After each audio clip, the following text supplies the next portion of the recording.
പ്രിയപ്പെട്ടവരെ, നിങ്ങൾ എപ്പോഴെങ്കിലും ജീവിതത്തിൽ എല്ലാം നഷ്ടപ്പെട്ടു പോയി എന്ന് വിചാരിക്കുന്നുണ്ട്?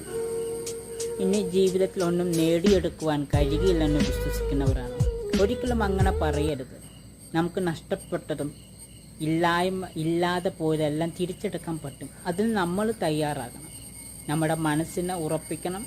നമ്മൾ അതിനു വേണ്ടി പ്രയത്നിക്കണം. അതിനുവേണ്ടി നമുക്ക് ചെയ്യാൻ പറ്റുന്ന രീതിയിലെല്ലാം നമ്മൾ പരിശ്രമിച്ചുകൊണ്ടിരിക്കണം. നിങ്ങൾക്കറിയാവോ, ഈ കാട്ടിലെ ഏറ്റവും വലിയ രാജാവാണ് സിംഹം. ഒരു ഇരയെ കിട്ടിയില്ലെന്ന് വെച്ച് അയാൾ തിരിഞ്ഞ് പുറകോട്ട് പോകാറില്ല. വീണ്ടും അടുത്ത ഇരയ്ക്ക് വേണ്ടി പരിശ്രമിച്ചുകൊണ്ടിരിക്കും. ഇതുപോലെ തന്നെയായിരിക്കും നമ്മളും. പരാജയപ്പെട്ട് പുറകോട്ട് പോകരുത്, മുമ്പോട്ട് തന്നെ ചുവട് വെക്കണം. എവിടെയെങ്കിലും വെച്ച് എങ്ങനെയെങ്കിലും നമ്മൾ വിജയത്തിൽ എത്തിച്ചേരുന്നേ. ആ വിശ്വാസത്തോടെ, ആ ഉറപ്പോടെ മുമ്പോട്ട് പോകണം. അതിന് സർവേശ്വരനായ ദൈവം നിങ്ങൾക്ക് കൃപ ചെയ്യും.